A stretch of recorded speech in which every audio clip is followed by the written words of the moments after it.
നമസ്തേ. മുഹൂർത്തം ചാനലിലേക്ക് എല്ലാവർക്കും സ്വാഗതം. ഇനി കന്നിക്കൂറുകാരെ കുറിച്ചാണ് നമ്മുടെ ഈ വിഷുഫലം പറയുന്നത്. കന്നിക്കൂറുകാരെ സംബന്ധിച്ച് ഈ ഒരു വർഷം ഏറ്റവും നല്ല ശോഭന ഫലങ്ങളാണ് നമുക്ക് വരാനിരിക്കുന്നത്.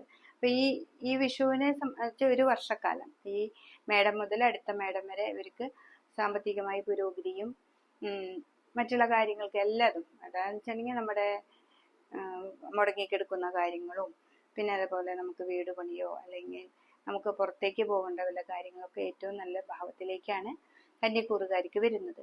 കന്നിക്കൂറുകാരിലെ ഉത്രത്തിന്റെ മുക്കാൽ പാദവും അത്തവും ചിത്രയുടെ പകുതിയും, അതാണ് കന്നിക്കൂറിൽ പെടുന്ന നക്ഷത്രം. ഇവർക്ക് ഈ കഴിഞ്ഞൊരു വർഷം മുഴുവൻ ഏഴിലെ ശനീശ്വരൻ, അത് ഈ ഒരു വർഷവും ശനീശ്വരൻ ഏഴില് തന്നെയാണെങ്കിലും വ്യാഴത്തിന് നല്ല അനുഗ്രഹ ഫലമാണ് നമുക്ക് വരുന്നത്. വ്യാഴം 11-ലാണ് വരുന്നത്. ഉച്ചരാശിയാണ്, ഏറ്റവും നല്ല രാശിയാണ് ഉച്ച കർക്കിടകത്തില്. അതുകൊണ്ട് തന്നെ നമ്മൾ വേണ്ടപ്പോ കിട്ടുന്ന ഒരു സമ്പ്രദായമാണ് കന്നിക്കൂറുകാർക്ക് ഇരിക്കുന്നത്.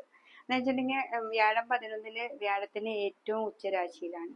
അപ്പോൾ സാമ്പത്തികമായ പുരോഗതി, നിങ്ങളുടേതായിട്ടുള്ള രീതിയിൽ നിങ്ങളുടെ കർമ്മത്തെ വളരെയധികം ശ്രദ്ധിച്ചാൽ നിങ്ങൾക്ക് എങ്ങനെയാണ് പുരോഗതി വരുന്നത് നിങ്ങൾക്ക് പോലും അറിയില്ല. അതേപോലെ നമുക്ക് വസ്തു സംബന്ധമായിട്ട് കിട്ടാനുള്ള കടങ്ങളോ ഭൂമിയായിട്ട് തറവാട്ട് സ്വത്തുകളോ അതൊക്കെ വരാനായിട്ട് ഇരിക്കുന്ന ഒരു നല്ലൊരു സമയമാണ് ഈ കൂറുകാരിൽ പെടുന്ന നക്ഷത്രക്കാർക്കും ഈ കൂറുകാർക്കും. അപ്പൊ അതുകൊണ്ട് തന്നെ അത് മനസ്സിലാക്കി നമ്മുടെ കർമ്മത്തിൽ വളരെയധികം ശ്രദ്ധിക്കുക. എന്താ വെച്ചാൽ 7-ല് ശനി നിൽക്കുമ്പോൾ പല പ്രതിസന്ധികൾ കാരണം കർമ്മങ്ങൾ മുടങ്ങിക്കിടക്കുന്നുണ്ടാവാം. അപ്പൊ അതിൽ നിന്നൊക്കെ ഒരു മാറ്റമാണ് ഈ ഒരു വർഷം നമുക്ക് കാത്തിരിക്കുന്നത്. അപ്പോൾ അതുകൊണ്ട് കർമ്മത്തിൽ വളരെയധികം ശ്രദ്ധിക്കുക. ബിസിനസ്സുകാരെയൊക്കെ സംബന്ധിച്ച് ഏറ്റവും നല്ല സമയമാണ്. എന്ന് വെച്ചാൽ ഏത് തരം ബിസിനസ്സിലേക്ക് നമ്മൾ പോയാലും പെട്ടെന്ന് ലാഭത്തെ ഉണ്ടാക്കാനായിട്ട് നമുക്ക് സാധിക്കും. അപ്പൊ ജൂൺ മാസം ജൂലൈ വരയ്ക്ക് നമ്മൾ കാത്തിരിക്കേണ്ടതുണ്ട്. ആ ജൂലൈ ആകുമ്പോൾ നമുക്ക് നല്ലൊരു മാറ്റമാണ് ഈ ഒരു വർഷം നമുക്കിരിക്കുന്നത്. അപ്പോൾ 11 ലാഭസ്ഥാനാണ്. എന്തൊരു കാര്യത്തിന് ഇറങ്ങി പുറപ്പെടുമ്പോൾ നമുക്ക് ലാഭത്തെയാണ് കൂടുതൽ അവിടെ നോക്കി കരുതേണ്ടത്. അപ്പൊ ബിസിനസ് ആണെങ്കിൽ അത് ഏറ്റവും നന്നായിട്ട് ചെയ്യാം, ധാർമ്മികമായിട്ട് ചെയ്യാം.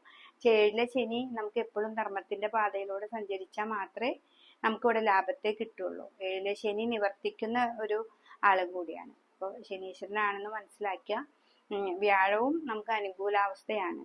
അപ്പൊ അതുകൊണ്ട് ഏറ്റവും കൃത്യനിഷ്ഠമായിട്ട് ചെയ്താൽ നിങ്ങൾക്ക് ലാഭം വളരെയധികം കിട്ടുന്ന ഒരു സമയമാണ്. വിദേശത്തേക്കൊക്കെ പോകുന്ന കുട്ടികൾക്കോ അല്ലെങ്കിൽ അവിടെ പോയിട്ട് ജോലി അന്വേഷിക്കുന്നവർക്കായാലും ഈ ഒരു വർഷം ഏറ്റവും നല്ല സമയമാണ്. അപ്പൊ എന്തൊരു ജോലിയിലും പെട്ടുകഴിഞ്ഞാൽ പെട്ടെന്ന് അവിടെ നിന്ന് പോരാതെ ഇത്തിരി ശനി ഇവിടെ 7-ല് നിൽക്കുന്നത് കൊണ്ട് ആദ്യമായിട്ട് ഇത്തിരി ബുദ്ധിമുട്ടൊക്കെ ഉണ്ടെങ്കിലും നിങ്ങൾക്ക് സാമ്പത്തികമായിട്ട് പുരോഗതിയിലേക്കാണ് ഈ ഒരു വർഷം. അത് മനസ്സിലാക്കിക്കൊണ്ട് നമുക്ക് മുന്നിലേക്ക് പോവാനും നമ്മുടെ ശനിക്ക് അനുകൂലമായിട്ടുള്ള നിങ്ങൾ പൂജകൾ എന്നുവെച്ചാൽ വേണ്ടപ്പോ നടക്കാനാണ് നമ്മൾ ക്ഷേത്രങ്ങളിൽ പോകുന്നത്. അപ്പോഴാണ് നമുക്ക് ദൈവികമായിട്ട് എല്ലാ കാര്യങ്ങളും വരുള്ളൂ. അപ്പൊ വിഷ്ണു ക്ഷേത്രത്തിൽ പോകണം. അതുപോലെ തന്നെ ശനിയുടെ അമ്പലത്തില്, ശിവന്റെ അമ്പലത്തിൽ പോയിട്ട് മുന്നിൽ വിളക്ക് ധാര, നവഗ്രഹ ക്ഷേത്രത്തിൽ പോയിട്ട് ശനീശ്വരന് കറുത്ത പട്ടും കറുത്ത ഉഴുന്നും സമർപ്പിക്കുക. അപ്പൊ ഇങ്ങനെയൊക്കെ ആവുമ്പോഴാണ് നമുക്ക് ഏറ്റവും നല്ലതായിട്ട് ഈ ഒരു വർഷം നമുക്ക് കൊണ്ടുപോകാനായിട്ട് സാധിക്കുക. അപ്പൊ നിങ്ങൾ ഈ ചിത്രയുടെ പകുതി മാത്രമാണ് ഈ ഒരു കൂറിൽ പെടുന്നത്. ചിത്രയുടെ പകുതി ഭാഗം തുലാക്കൂറിൽ പെടുന്നുണ്ട്. ബാക്കി ആദ്യത്തെ പകുതി കന്നിയിലും രണ്ടാമത്തെ പകുതി തുലാത്തിലാണ് വരുന്നത്. അപ്പൊ തുലാക്കൂറിൽ പെടുന്ന ചിത്രക്കാർക്ക് വേറൊരു ഫലവും ഇതിൽ വരുന്ന കന്നിക്കൂറിൽ പെടുന്ന ചിത്രക്കാർക്ക് വേറൊരു ഫലവുമാണ് നമുക്ക് ഇവിടെ ഉള്ളത്. അപ്പൊ ഇത് ഏതാണെന്ന് മനസ്സിലാക്കി ഇതിൽ നോക്കി ശ്രദ്ധിക്കുക. പിന്നെ നിങ്ങളുടെ ജാതകത്തിൽ നിങ്ങൾക്ക് ഉണ്ടാവുന്ന മാറ്റങ്ങളും അനുകൂലാവസ്ഥകളാണോ എന്ന് നോക്കി പരിശോധിക്കുക. പക്ഷെ ഈ ഒരു വർഷം നക്ഷത്രക്കാർക്ക് ഏറ്റവും നല്ലൊരു സമയവും ഈ രാശിക്കാർക്കും ഏറ്റവും നല്ലതാണ്. അപ്പൊ മടി കൂടാതെ നമ്മുടെ കർമ്മങ്ങൾ നന്നായിട്ട് ചെയ്യാം. കർമ്മത്തിലൂടെ തന്നെ നിങ്ങൾക്ക് ഏറ്റവും അധികം ഫലം കിട്ടുന്ന ഏറ്റവും നല്ലൊരു സമയമാണ്. പിന്നെ അവിടെ ഈ ശനീശ്വരൻ നിൽക്കുന്ന ഭാവത്തിലേക്ക് നമുക്ക് ഈ ഒരു വർഷം ശനിയും ചൊവ്വയും കൂടി അഗ്നിമാരുത യോഗം ചെയ്ത് നിൽക്കുന്ന ഒരു സമയമുണ്ട്.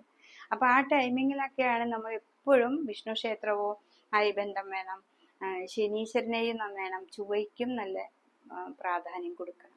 ഈ ഒരു വർഷത്തിൽ അതും വരുന്നുണ്ട്. നമുക്ക് ചൊവ്വയും ശനിയും അഗ്നിമാരുത യോഗം കൊടുത്ത് 7-ല് വരുന്നുണ്ട്. അപ്പൊ ആ ഒരു സമയത്ത് ശിവന്റെ അമ്പലത്തിൽ പോവുക, ദേവീ ക്ഷേത്രത്തിൽ ചുവന്ന പൂക്കൾ കൊണ്ട് അർച്ചന കൊടുക്കുക, ദേവിയെ നന്നായി ഭജിക്കുക, സഹസ്രനാമൊക്കെ വീട്ടിൽ നന്നായിട്ട് പ്രാർത്ഥിക്കുക. അതായത് സഹസ്രനാമം നന്നായിട്ട് എല്ലാ ദിവസവും, അല്ലാതെ 1-2 ദിവസമല്ല, ഇന്ന് സന്ധിക്കുകയാണെന്നെങ്കിൽ എല്ലാ ദിവസവും ആ സമയം ഏറ്റവും കൂടുതൽ ശ്രദ്ധയോടുകൂടി ചെയ്യുക. അപ്പോൾ ഈ ഒരു വർഷം നിങ്ങൾക്ക് ഏറ്റവും നല്ലൊരു ഫലത്തിലേക്ക് വരാനായിട്ട് സാധിക്കും. അപ്പോൾ ഞാൻ പറയുന്ന ഈ പൂജാവിധാനങ്ങളൊക്കെ ചെയ്താലാണ് നമുക്ക് വേണ്ടപ്പോൾ തോന്നിപ്പിക്കാനും നമ്മളുടേതായ രീതിയിലൂടെ നമുക്ക് മുന്നോട്ട് പോകാനും സാധിക്കുന്നത്. അപ്പോൾ ഈ ഒരു വർഷം കന്നിക്കൂറുകാർക്ക് ഏറ്റവും നല്ലൊരു ഫലമാണ് വരുന്നത്.